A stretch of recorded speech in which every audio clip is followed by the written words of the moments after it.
because we're wholesale. We deliver to cafes, restaurants, retail shops. They need us every day. I sell sourdough and buns and cookies from my home kitchen.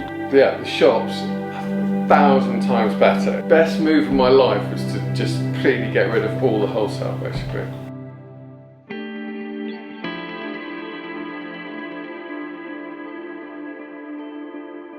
So, Vicky, over the years you've expanded your sourdough operation. What has that experience been like, and what changed in the process?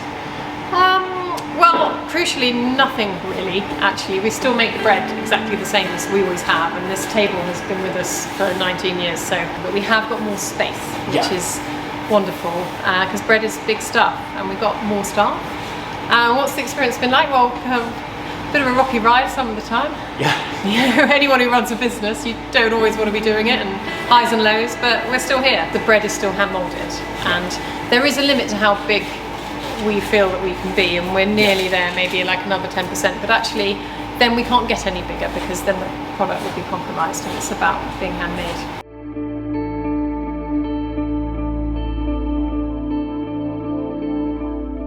It was 5 days a week from the beginning, and then we went to 7 days a week about 10 years ago. We were up to 6, and then we went to 7. Because we're wholesale, we deliver to cafes, restaurants, retail shops. They need us every day. But I would always consider us to be artisan. In the handmade ethos, no additives, etc. And we're really, really strict about that, and we will always be. Sometimes for fun, we'll mix it up. We'll probably be doing a leek and turmeric this weekend, so we do some fun flavours. Yeah, that's apricot and oat with a bit of cinnamon, so the dough looks a bit darker because it's got the cinnamon in there. Sort of Easter sourdough, no fat, no sugar. I think the key thing that I would always say about the bakery is that although we've got bigger and we're making more bread, the actual method has not changed at all, really. And we still have the same making table and the same way of hand moulding and mixing and auto-leasing and taking our time. I think for me, the key is that we haven't really changed.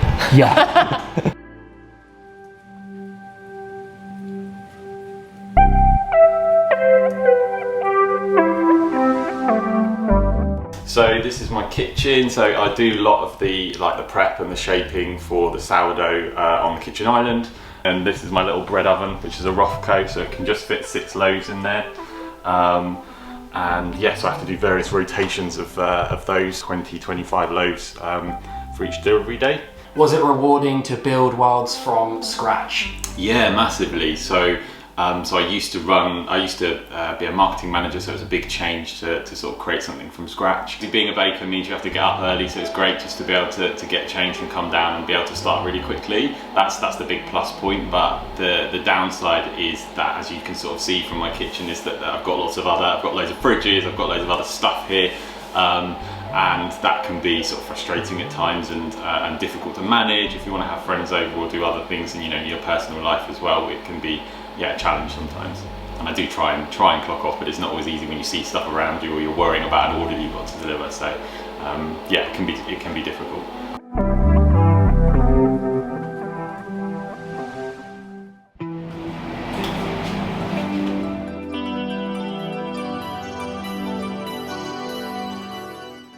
The bakehouse is a family business. My wife and I took it over nearly 20 years ago from her father, Jeremy. Basically, the history of baking in the UK in the last 20 years, I mean, it's massively changed. I mean, when we first started doing sourdough, nobody knew what a sourdough loaf was. We were throwing away more than we were actually selling. So here we've got seeded sourdoughs, just normal white and granary. Yeah, and then the sort of British Bake Off and the sort of popularity of sourdough and like authentic eating and things like that. Yeah. Is your sourdough and your baked goods exclusive to the stores you've got? Yeah, absolutely. We used to have 120 wholesale customers. Our products were ubiquitous from Plymouth all the way over to Ashburton. Most farm shops, most cafes, and I thought it diluted our brand. Everyone is trying to cut your product down. You don't have much control. So we cut all of that out of our business, because actually we were running around being busy fools. We were just working to pay to do that. And I found that after all our wholesale products had been picked and packed and everything, just the very work, you know, the mistakes that what was going to our shops, it was dreadful. So the whole concept basically of people walking into your shop wanting your product from your shop, and they're handing money straight over the counter for your product. Thank you very much. Lovely. If they don't like your product, they don't have to walk into your shop. It's fine, it's no dramas. But the shop's 1,000 times better. It was the best move of my life was to completely get rid of all the wholesale, basically. And chaos just doesn't work. Cutting out the chaos. Yeah, cutting out the chaos, that's good, yeah.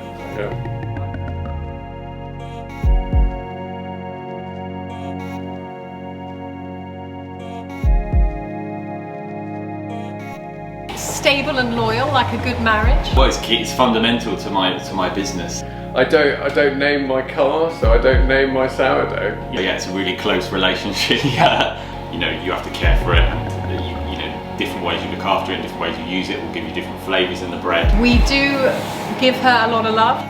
You know, I love the sort of science of it, and I love the fact how important it is really to the end result of my product. My relationship with it is to make money, basically. Metaphorical bread on the table, basically, to pay the bills. So. They're so beautiful, aren't they? Look at that. Do you love them? They're all our little babies. I'd love to be able to move out of the kitchen and move into a unit or something like that. I'd love to be able to do that and then bring more products to people in the sort of local community. It is rewarding. You know, I still take immense pride